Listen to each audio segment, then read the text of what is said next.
My name is Cedric, and I sing. My name is Jim. I play guitar and I hit the keyboards occasionally. My name is Tony and I play drums. My name is Omar and I play the guitar also. Paul, I play bass. With this band, it's been maybe like 4 years of solid touring all the time. Yeah. We usually do tour for about that long of a space, 7 weeks or But so. then we'll have like 4 days off, and then we'll leave for another 2 weeks. Yeah. And then we'll have 2 kinda days weird. off, and we'll leave for 6 weeks. You know. So. I think we probably spend between 200 250 days out of the year not in our beds. We're human and sometimes we complain, but I think once we get home, we're ready to go out again after a Get few home weeks. and the first week is all right, and then you start going in the second week, and you're like, man, what am I supposed to be doing? Let me out! It's always like that. In El Paso, there's a thing called the Afro Connection, which is where people with afros get together and mingle, and you know, maybe you want to date, maybe you want to play in a band, or It's maybe kind of like Job Corps. Yeah, maybe We you met on the band one. I mean, obviously we met on the band one. So. Yeah. Yeah. No, I think, just in fairness, the real story is we tour a lot and they don't want to cut their hair. And what happens when you have long hair and it doesn't He grow? grew out his long hair and he looked like a Hessian. Like So I cut it off. I don't think our band has a lot to do with how their hair grows. Unless it has to do with how Paul's hair grows or my hair grows. Yeah, but look at this stuff. Yeah, I mean, especially Paul's hair. No, but I mean, on the first record, it's like we had such short hair. And look at us now. I mean, it's so long. This guy is just, I don't know what. You say something. Look at you. What do you want, my life story? We originally signed to this label. It was called DEN, Digital Entertainment Network, and we started recording the record for them. And then, like halfway up through the recording process, we got a call, and they told us we're now on Grand Royal. And what happened was the guys who owned it, they just merged the bands they had on DEN and put them on Grand Royal, and now we're on Grand Royal. It's the first time we got to actually spend money making a record and be in a studio more than 3 or 4 days.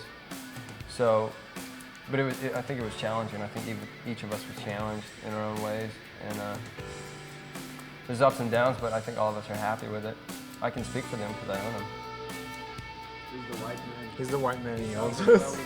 Who gets us through the Canadian border every time? Jim Ward. Without fail, the white guy. Well, I think we've heard the word sellout, a few times, but it's probably not enough to bother us. We've made all our decisions really slowly, and we decided to go to Grand Royal or any major at that time, because of the certain reasons that we thought about for years, People can come up to your show and say, oh, you sold out, but you know what? It's pretty easy to turn around and say you paid $8 to tell me that, or you paid $5, or you paid $12 to say you're a sellout and I hate your band. I think you could spend your money in a much better way. Perhaps give it to charity instead of buying a ticket so that you can tell us that we're sellouts, or buying a record and saying that I don't identify with you because I don't ever buy anything on a major. Don't buy the record. It's very simple. We're a selfish band. We play for us. We don't play for anybody else. It should have been at the movies, I still say. Let's You change it. should have said it back then, dude. Kind of late. Forget now, Jim. dude. Thanks. Could have been too obvious to use bad brands. It would have been like, we're punk, let's take a punk name. Acting like Cedric took a cheesy, horrible, misogynist.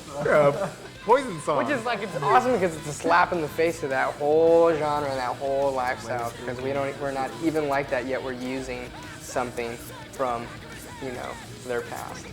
So it's like, CC DeVille. I do think that being from El Paso does affect our music. It does. Tell them how. Well, the border, it does weird things to you. I think it's totally frustrating to be from there sometimes. Yeah. Not bad-mouthing the city because I still live there and I still love it, but sometimes it's super frustrating to not have any support. Our local newspapers and our local TV stations just figured out about us. We've been there for 6 years. We've had cover stories in England before we ever made more than a 12-sentence entrance into our hometown newspaper. I don't think that people that aren't from where we're from would really totally understand where we're from because you're not from there. Whoa. Who brought Socrates? And remember, wherever you go, there you are. Yeah.